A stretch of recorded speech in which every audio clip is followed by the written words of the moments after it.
Kajian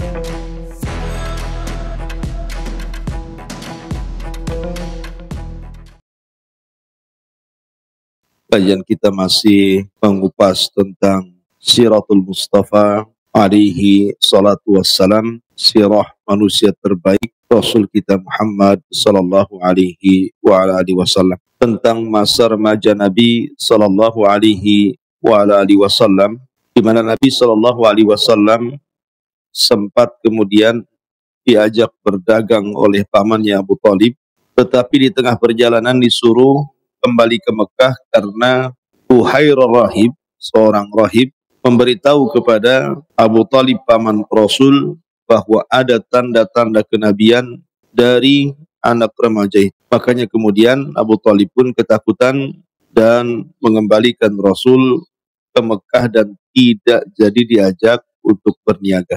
Sampai di sini kisah kita. Baik, ma'asyiral muslimin yang dimuliakan Allah Subhanahu wa taala. Ketika Nabi sallallahu alaihi wasallam di usia 12 tahun dan Rasul sallallahu alaihi wasallam tidak jadi ikut berniaga dengan Abu Talib, maka Nabi SAW mulai mencari pekerjaan atau kegiatan. Maka Rasul pun kemudian melamar untuk menjadi penggembala kambing. Penggembala kambing dari kambing-kambing milik orang kaya. Makanya Nabi SAW sendiri yang menceritakan, ma min nabiyyin illa wara'al ghanam. Tidak ada satupun nabi kecuali mereka menjadi para penggembala kambing. Termasuk anda wahai Rasul, termasuk saya. Jadi Nabi SAW sendiri yang menceritakan bagaimana kehidupan masa remajanya dihabiskan untuk menjadi penggembala kambing. Tapi justru ketika menjadi penggembala kambing inilah akhlak Nabi SAW mulai terkuat, mulai tersebar siapa sebenarnya Rasul sallallahu alaihi wasallam. Nah, ketika Nabi sallallahu alaihi wasallam menjadi penggembala kambing, tentu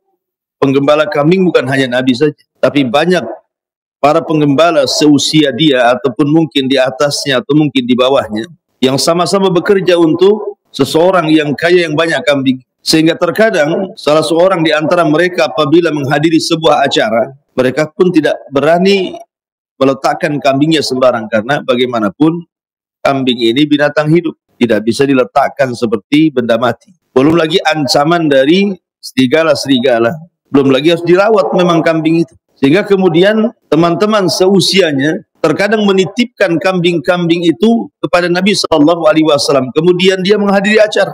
Kemudian selesai acara, diambil lagi kambing-kambing itu, dan herannya tidak ada satupun kambing yang hilang, tidak ada satu kambing yang sakit, bahkan kambingnya gemuk-gemuk. Dari sini maka Nabi SAW mulai dicintai sesama penggembala dan mulailah dikenal akhlaknya sadiqul amin, orangnya jujur lagi aman. Apalagi Nabi SAW diajak oleh teman-teman seusianya itu untuk berhura-hura, maka Rasul tidak. Kan di zaman jahiliyah terkenal suka minum khamr, suka berhura-hura, bermaksiat kepada Allah Azza wa Jalla. Apalagi di usianya gitu ya, usia remaja, tapi Nabi memilih untuk tidur bersama kambing-kambing dibandingkan harus berhura-hura bersama teman-teman. Dari situ juga Rasul terkenal sifat iffahnya, menjaga diri dan kehormatan. Tidak pernah menyentuh khamr, tidak pernah berzina, tidak pernah mengucapkan kalimat kotor, dan begitu seterusnya. Dikenal muamalahnya. Jadi satu sisi dikenal amanahnya, karena kalau dititipi sesuatu, maka Nabi akan menjaga titipannya. Situlah dikenal amanah. Bahkan orang-orang jahiliyah menitipkan sesuatu kepada Rasul bukan hanya di masa jahiliyah saja. Sampai ketika Rasul jadi Nabi pun masih. Walaupun satu sisi mereka membenci dakwah Nabi, tapi sisi lain mereka butuh kepada Nabi. Jadi kalau mereka safar berniaga ke Syam atau ke Yaman, mereka menitipkan harta mereka di rumah Nabi SAW. Seolah-olah Nabi adalah pencetus bank syariah pertama dalam Islam. Penitipan barang. Makanya kenapa Nabi ketika hijrah ke Madinah, beliau meminta Ali radhiyallahu anhu untuk menggantikan posisinya, tinggal di rumahnya. Salah satu alasannya adalah karena ada barang-barang orang-orang jahiliyah yang belum tersampaikan kepada pemiliknya dan sedang safar. Sehingga Rasul mengamanahkan kepada Ali untuk mengembalikan barang-barang itu. Kalau mereka datang, baru engkau menyusul hijrah. Itu salah satu alasan kenapa Rasul meletakkan Ali di rumah. Karena ada barang-barang yang belum sampai ke pemilik. Dan Rasul meminta kepada Ali untuk menyampaikan. Walaupun taruhannya nyawa masalah. Tapi yang jelas bahwa begitulah kehidupan Rasul di masa remaja. Dihabiskan untuk menggembala kambing. Dan justru dari situlah Allah mempersiapkan Rasul untuk menjadi Nabi dan juga Rasul. Masyarul muslimin yang dimuliakan Allah Subhanahu wa ta'ala. Setelah usia Nabi SAW menginjak sekitar kurang lebih 20 tahun, maka ada seorang wanita yang dikenal dengan afifah, wanita yang jaga kehormatannya, yang bernama Khadijah bintu Khuwailid. Ingat, Khadijah tidak seperti wanita-wanita Quraisy. Dia tidak pernah menyembah berhala. Karena di zaman jahiliyah, sedikit saya mengupas zaman jahiliyah. Sebelum kedatangan Nabi SAW, ada 4 orang yang dikenal agamanya Hanif, tidak pernah menyentuh berhala. Pertama, Waraqah ibn Naufal. Waraqah ibn Naufal inilah satu di antara 4 yang tidak pernah menyentuh berhala dan menyembah berhala. Sampai akhirnya Allah takdirkan Waraqah ibn Naufal tanassah, masuk ke dalam agama Nasrani. Awalnya dia memegang agama Ibrahim, tapi karena memang di zaman jahiliyah mayoritas para penyembah berhala, maka dia pun mencari-cari kebenaran. Akhirnya dia ke Syam, kemudian belajar kepada seorang rahib dan menjadi Nasrani. Kemudian pulang ke Mekah dan dia pun kemudian menginjak sampai tua dan Allah pertemukan dengan Nabi SAW. Kemudian masuk ke dalam Islam. Kemudian setelah pertemuannya beberapa bulan setelahnya Waraqah meninggal dunia. Nanti ada kisahnya Waraqah ibn Naufal dengan Nabi SAW dan juga Khadijah bintu Khuwailid. Kemudian yang kedua Sa'id, yang kedua Zaid ibn Amr ibn Naufal. Zaid ibn Amrin ibn Naufal. Ini tidak pernah menyentuh berhala. Bahkan Asma putra Abu Bakar Siddiq, putri Abu Bakar Siddiq radhiyallahu anhu menceritakan tentang kisah Zaid ibn Amr. Jadi suatu ketika Zaid ini pernah menghadapi para penyembah berhala di Mekah. Kemudian dia katakan, kafartu billat wal Uzzah. Aku mengkufuri Lata dan Uzzah. Artinya bahwa dia terang-terangan menolak agama kesyirikan di Mekah itu. Sampai ke suatu ketika kata Asma, dia pun memandang Ka'bah kemudian mengatakan, ya Rabb, aku ingin menyembah dirimu tetapi aku tidak tahu bagaimana caranya. Aku hanya bisa menyembah dengan hatiku saja. Dari sini kemudian Zaid ibn Amr akhirnya dari Mekah berangkat ke Syam, ingin mencari kebenaran. Sampai di Syam, ada seorang rahib menyarankan kepada Zaid ibn Amr ini untuk pulang kembali ke Mekah. Dan kata sang rahib, wahai Zaid, pulanglah kau ke Mekah kembali. Ini tahun lahirnya seorang nabi. Ini tahun lahirnya seorang nabi, kau akan mendapatkan kebenaran. Maka Zaid ibn Amr ibn Nufail ini pun pulang, tetapi sayang di tengah jalan dicegat oleh para perompak. Kemudian dia pun dibunuh. Tapi sebelum meninggal, Zaid ini dia berdoa kepada Allah Subhanahu wa ta'ala dan mengatakan, ya Rabb, kalau kau haramkan diriku berjumpa dengan Nabi akhiruz zaman, maka kau jangan haramkan keturunanku. Akhirnya setelah itu kemudian dia pun mati, dibunuh. Maka salah satu putranya menjadi satu di antara 10 sahabat yang dijanjikan masuk surga. Siapa? Sa'id ibn Zaid ibn Amr. Sa'id ibn Zaid masuk pada kategori al-asyaratu al-mubashiruna bil jannah. 10 sahabat yang dijanjikan masuk surga, salah satunya Sa'id bin Zaid. Abu Bakar, Umar, Uthman, Ali, Abdurrahman bin Auf, Abu Ubaidah, Ibnul Jarrah, Talha, Zubair, kemudian Sa'id ibn Zaid. Ya, Sa'ad bin Abi Waqqas. Ahsan. Baik. Jadi 10 sahabat yang dijanjikan masuk surga. Salah satunya Sa'id ibn Zaid, putra daripada Zaid ibn Amr ibn Nufail. Bapaknya ini salah satu yang hanif, tidak pernah menyembah berhala di zaman jahiliyah. Makanya Umar ibn Khattab kan masih ada kekerabatan. Karena Sa'id ibn Zaid ini menikah dengan putranya, adiknya Umar namanya Fatimah. Itu pula yang menyebabkan Umar masuk Islam kan. Ketika Fatimah, adiknya Umar, dan suaminya Sa'id bin Zaid sedang membaca Al-Quran dan belajar Al-Quran kepada Khabbab ibn Arat. Tiba-tiba Umar datang, kemudian menampar Fatimah sampai terjungkal dengan itu. Pokoknya dia sadar. Kemudian akhirnya dengan sebab peristiwa itu Umar pun masuk Islam. Jadi Umar masuk Islam itu di rumah siapa? Sa'id bin Zaid. Diarahkan untuk supaya datang ke rumah Arqam bin Darir Arqam. Kemudian disuruh untuk menemui Rasul dan masuk Islam. Nah, Umar mengatakan kepada Rasul, ya Rasulullah, bagaimana kondisi Zaid ibn Amr di akhirat? Kan dia tidak pernah menyembah berhala. Maka Rasul mengatakan, nanti pada hari kiamat Zaid ini akan diutus sendirian, karena dia satu-satunya umat yang tidak menyembah berhala di zamannya. Maksudnya, yub'atsuna yaumal qiyamah ummatan wahdah liwahdiha, ummatan liwahdiha. Dia akan diutus pada hari kiamat sendirian di antara semua umat yang menyembah berhala. Dibedakan karena dia memang tidak menyembah berhala masalah. Kemudian juga selain daripada Zaid ibn Amr ibn Nufail, di sana ada Utsman ibn Nufail, tapi terlalu frontal dia dakwahnya, terang-terangan tidak mau menyembah berhala, akhirnya disiksa oleh orang-orang Quraisy dan meninggal. Kemudian di sana ada Ubaidillah ibn Jahas, Ubaidillah ibn Jahas. Jadi ada Waraqah ibn Naufal, ada Sa'id ada Zaid ibn Amr ibn Naufal, ada Utsman ibn Naufal, dan ada Ubaidillah ibn Jahas. Ini 4 orang yang tidak menyembah berhala di zaman jahiliyah, yang disebut dengan Hanif namanya, Hanifan Muslima wa ma kana minal musyrikin. Jadi orang-orang yang tidak menyembah berhala di zaman jahiliyah itu disebut Hanif. Lah Khadijah bintu Khuwailid ini banyak belajar kepada pamannya Waraqah ibn Naufal, sehingga Khadijah tidak dikenal menjadi penyembah berhala, dan dia dikenal wanita tahirah yang suci. Sampai-sampai orang-orang jahiliyah menyebutnya dakhaltu minat tahirah wa kharajtu minat tahirah. Aku keluar ke rumah wanita suci, aku masuk ke rumah wanita suci. Begitu mereka menyebutnya Khadijah sebagai imra'atun tahiratun, wanita suci. Karena satu-satunya wanita di zaman jahiliyah yang menutup aurat adalah Khadijah. Padahal Nabi belum ada, tapi dia sudah berjilbab menutup auratnya. Makanya disebut wanita tahirah suci. Lah Khadijah ini adalah wanita seorang tajirah, pembisnis ulung, walaupun dia seorang wanita, cerdas dalam mengelola harta. Dia mengambil bekerja sama dengan para peniaga-peniaga, bisnismen Mekah yang besar-besar, bekerja sama dengan para pembisnis itu, kemudian meletakkan barangnya di barang-barang mereka, kemudian mereka yang mengelola. Akhirnya Khadijah pun menjadi manusia atau wanita yang paling kaya di zamannya. Bahkan kalau seandainya para pembisnis laki-laki dikumpulkan hartanya yang ada di kota Mekah itu, masih belum bisa menjangkau hartanya Khadijah bintu Khuwailid. Sampai seperti itu ulama mensifatkan saking kayanya Khadijah.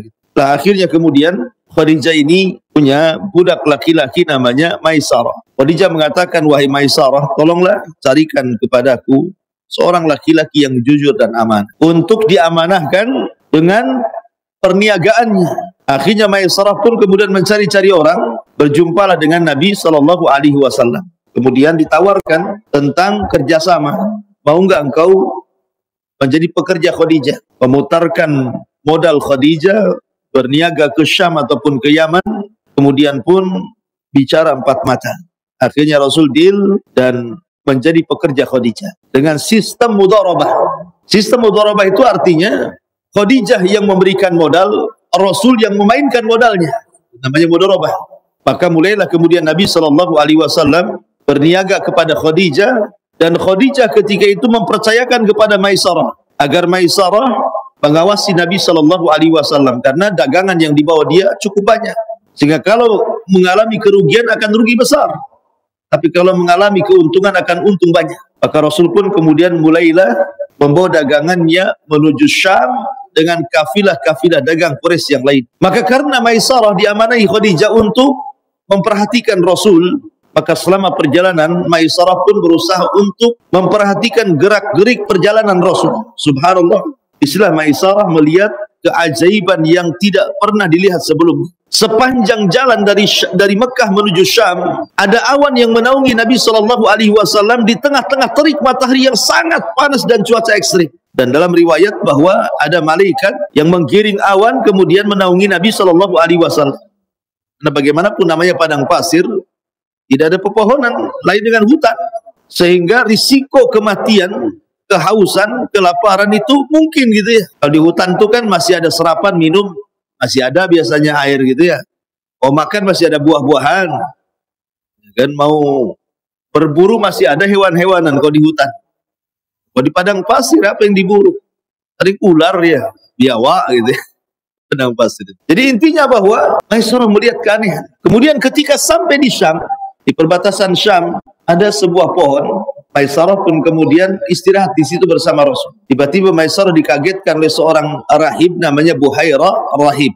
Ini kali pertama Buhairah Rahib berjumpa dengan Nabi SAW dan Maisarah. Tapi Buhairah tidak berjumpa dengan Rasul, hanya bertanya kepada Maisarah dan mengatakan, wahai fulan, tidak ada yang duduk di pohon ini kecuali seorang Nabi.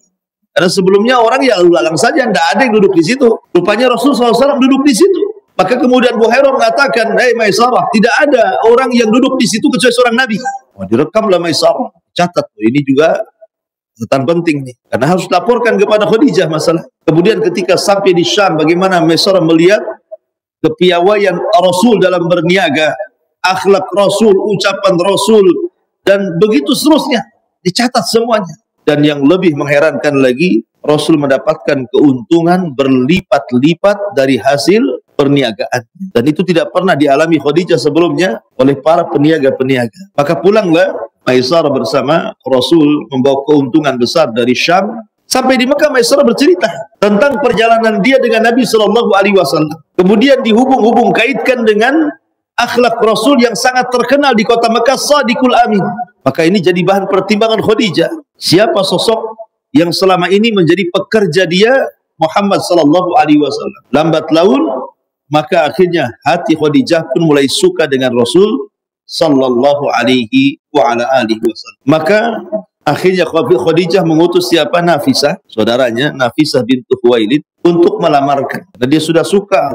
Maka Nafisah diutus Khadijah, coba datang kepada Muhammad, mau enggak dia menikah? Menikah dengan siapa? Yang dengan kulah. Ada yang mengatakan ketika itu usia Rasul 25 tahun. Dan ada yang mengatakan ketika itu Khadijah usianya 28 tahun. Ada yang mengatakan 40 tahun. Ada yang mengatakan tamanin wa ishrina sanatan, 28 tahun. Tapi ada juga yang mengatakan arba'ina sanatan, 40 tahun. Ya bisa 28, bisa juga 40. Dan tidak ada aib seseorang menikah dengan wanita yang jauh lebih tua dibandingkan dirinya. Jabir bin Abdullah radhiyallahu anhu, putra daripada Abdullah ibn Haram. Abdullah ibn Haram ini kan sudah tua. Anaknya banyak. Laki-laki 1, perempuan 9, masih kecil-kecil. Datang perang Uhud. Maka Abdullah ibn Haram datang kepada Nabi SAW ingin jihad.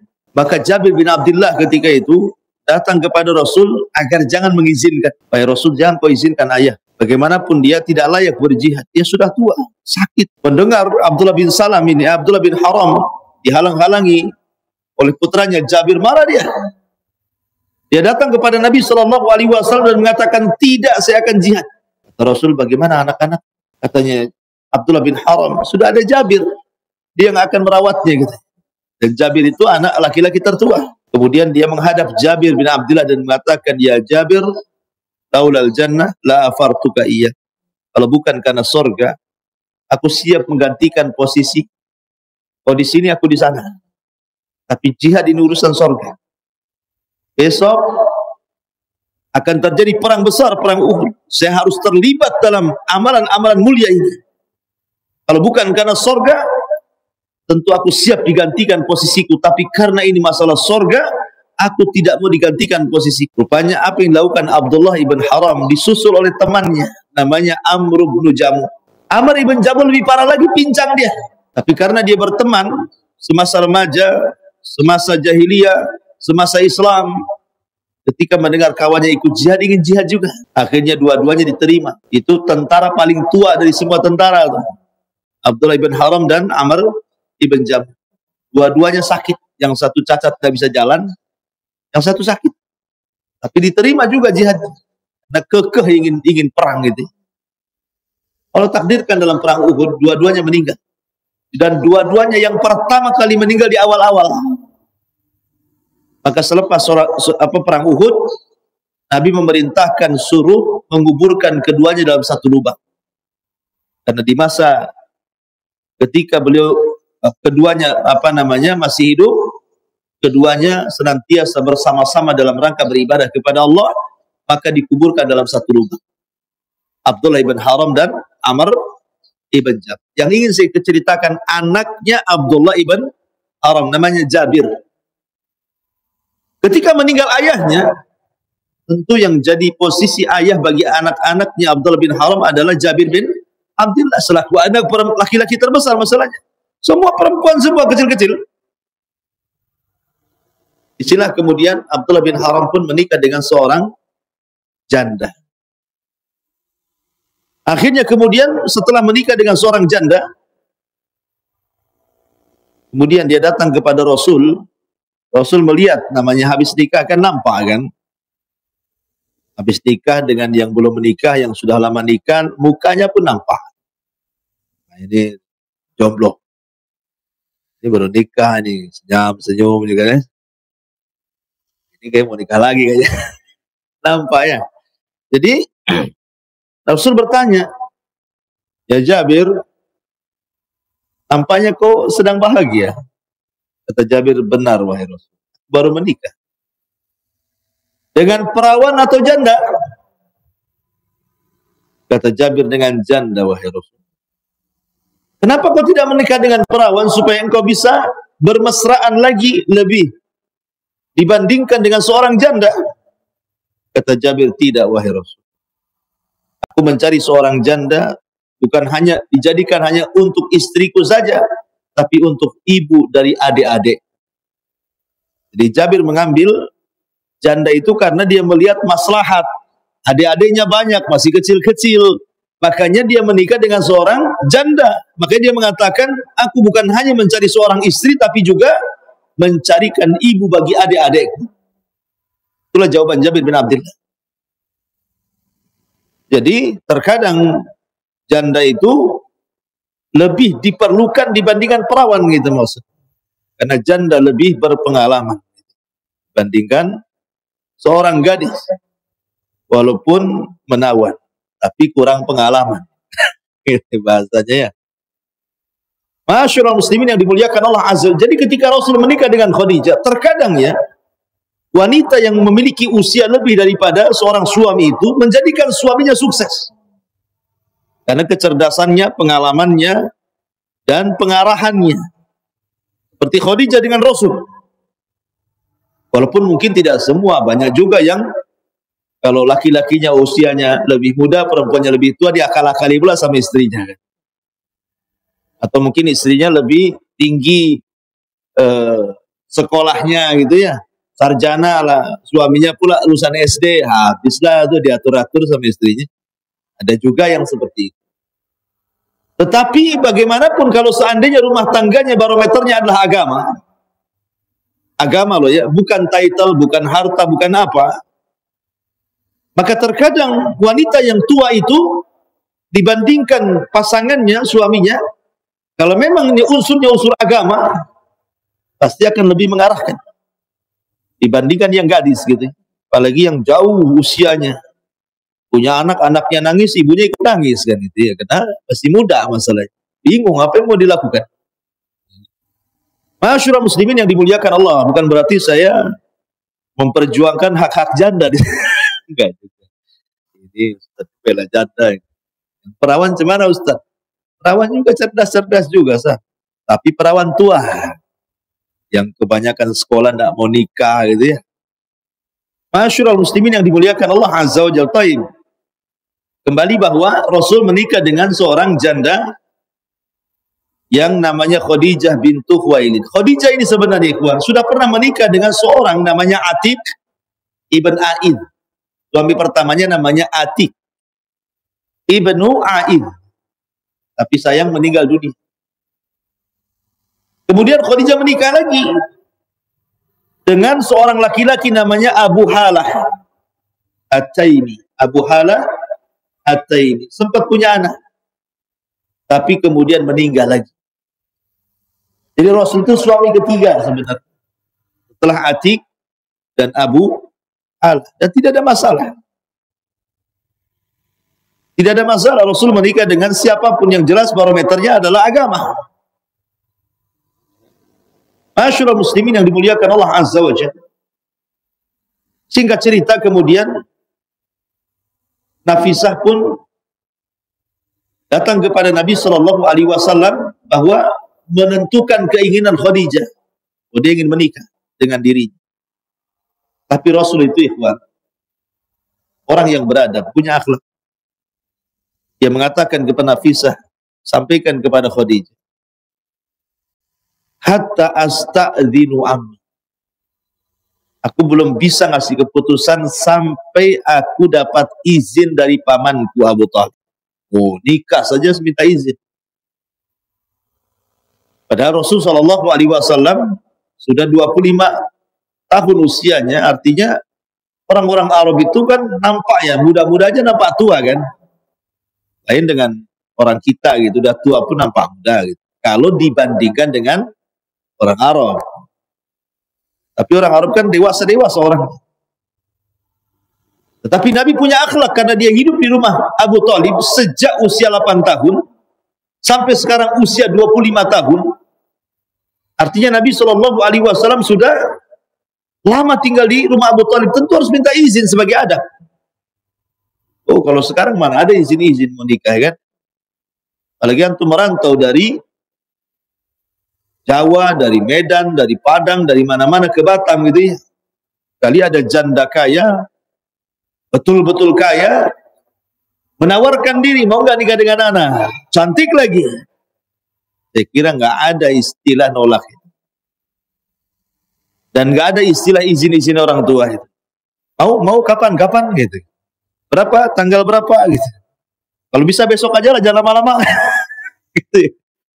Karena sudah tahu udah cantik, kaya gitu kan, akhlaknya bagus, kurang apa lagi coba Khadijah. Makanya selama Rasul menikah dengan Khadijah, Rasul tidak pernah poligami. Kenapa? Karena semua sifat wanita ada di Khadijah. Biasanya orang yang poligami itu karena merasa ada kekurangan pada istrinya kan. Mungkin kurang pelayanannya, mungkin kurang cantiknya, mungkin kurang ininya, kurang itunya, kurang macam-macamnya. Akhirnya pengen nikah lagi. Tapi kalau seandainya seperti Khadijah yang komplit lengkap semuanya, melebihi 4 atau mungkin 10 daripada wanita atau mungkin lebih, semua ada akhlak pada Khadijah, apa yang dihajatkan Rasul menikah lagi? Makanya selama menikah dengan Khadijah, Rasul tidak pernah ada keinginan untuk berpoligami. Karena merasa cukup dengan Khadijah. Masyurah muslimin yang dimuliakan Allah Azza, intinya bahwa Khadijah pun menunggu keputusan Rasul. Setelah itu Rasul mendapatkan izin dari pamannya. Akhirnya kemudian menikahlah Rasul dengan Khadijah. Ada yang mengatakan maharnya isyruna biqaratan, 20 ekor unta. Ada yang mengatakan syittu biqarah, bakarah, 6 ekor unta. Ada yang mengatakan arba'ina bakarah. Artinya ada yang mengatakan 40 ekor unta, ada yang mengatakan 20 ekor unta, ada yang mengatakan 6 unta, dan wallahu alam. Tapi yang jelas bahwa Nabi sangat memuliakan wanita. Menikahlah Khadijah dengan Rasul, dan yang menyampaikan khutbahnya adalah pamannya Abu Thalib sendiri. Kemudian beliau memuji Allah, kemudian juga memuja-muja, kemudian menyebutkan syarafun nasab, bahwa Rasul itu memiliki nasab yang indah, nasab yang baik, dan disebutkan keutamaan Nabi SAW dan begitu seterusnya. Intinya bahwa Abu Thalib yang memimpin prosesi pernikahan dan dia yang menjadikan khutbah nikah. Padahal ketika itu belum ada Islam. Rasul kan belum diangkat jadi Nabi. Masih 25 Nabi, 25 tahun, tapi sudah ada khutbah nikah. Artinya dijelaskan keindah syarafun nasab, kemuliaan nasab dan keutamaan Nabi sallallahu alaihi wasallam. Dan dari pernikahan ini lahirlah putra-putra dan putri-putri tercinta Rasul. Pertama Qasim, kemudian Abdullah, ini dari laki-laki. Kemudian dari perempuan lahirlah Zainab, disusul dengan Ruqayyah, kemudian disusul dengan Ummu Kulsum, dan yang paling kecil adalah Fatimah bintu Rasulullah sallallahu alaihi wasallam. Tapi sayang kemudian Qasim dan Abdullah anak laki-lakinya meninggal dunia. Sehingga ketika meninggalnya, orang-orang Quraisy kemudian mengejek Nabi sallallahu alaihi wasallam. Maka turunlah surah Inna a'tainakal kautsar fasholli li rabbika wanhar inna syani'aka huwal abtar. Inna syani'aka huwal abtar. Syahidnya di sini. Orang-orang yang mencela dirimu wahai Muhammad lantaran meninggal keturunanmu, maka merekalah yang abtar. Merekalah yang akan terputus. Tidak akan disebut-sebut namanya. Akan hilang di lekang zaman. Tidak akan dikenal lagi setelahnya. Tapi walaupun engkau meninggal anak laki-lakinya, maka engkau tidak akan hilang penyebutannya. Makanya Allah mengatakan, wa rafa'na laka dzikra. Dan kami angkat penyebutan dirimu wahai Muhammad, kau tidak akan dilupakan. Makanya nama terbanyak yang dipanggil di dunia adalah Muhammad, Ahmad. Setiap dengar azan kita dengar nama itu. Setiap dengar qomat kita dengar nama itu. Setiap sholat kita membaca nama itu. Setiap ada orang yang bersalawat kita menjawab nama itu. Bahkan setiap ada orang yang melahirkan, ada juga anak-anaknya disebut nama itu Muhammad ataupun Ahmad.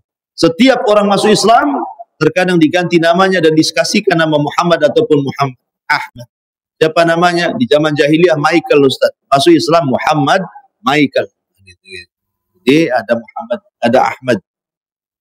Sampai banyak orang-orang non-muslim pun mereka menamai namanya Muhammad. Padahal di luar Islam gitu ya. Saking cintanya dengan Muhammad. Karena Muhammad itu kasratul hamd. Tapi lihat musuh-musuh Nabi SAW. Abu Jahal, Abu Lahab, Umayyah, Al-Walid, dan begitu seterusnya. Ataupun kepala gengnya Abu Jahal ya gitu. Tidak ada orang yang menamakan dirinya Abu Jahal. Sampai hari ini. Sampai siapa ya? Hitler mengatakan Abu Jahal dirinya. Siapa lagi yang bengis-bengis itu? Tidak ada. Hatta perampok sendiri nggak mau dibilang Abu Jahal. Ya karena nama itu nama sial mungkin. Tapi orang kafir sendiri loh, para penyembah berhala, nggak ada yang menamai anaknya Abu Jahal. Siapa anaknya? Abu Jahal. Nggak ada. Abu Jahal cuma satu di zaman Rasul. Dan itulah Fir'aunnya umat ini sampai ya, artinya bahwa nasabnya terputus. Tidak disebut kecuali untuk perkara keburukan. Tapi Nabi SAW dipuja dan namanya disebut-sebut di seantero dunia. Mau baratnya, mau timurnya, mau selatannya, mau utara. Nama Rasul sangat harum, disebut-sebut di semua arah. Wallahu a'lam bishawab. Ini yang bisa sampaikan. Ada manfaatnya. Subhanallah. Asyhadu an la ilaha illa anta astaghfiruka wa atubu ilaik. Allahu ta'ala alam. Assalamualaikum warahmatullahi wabarakatuh.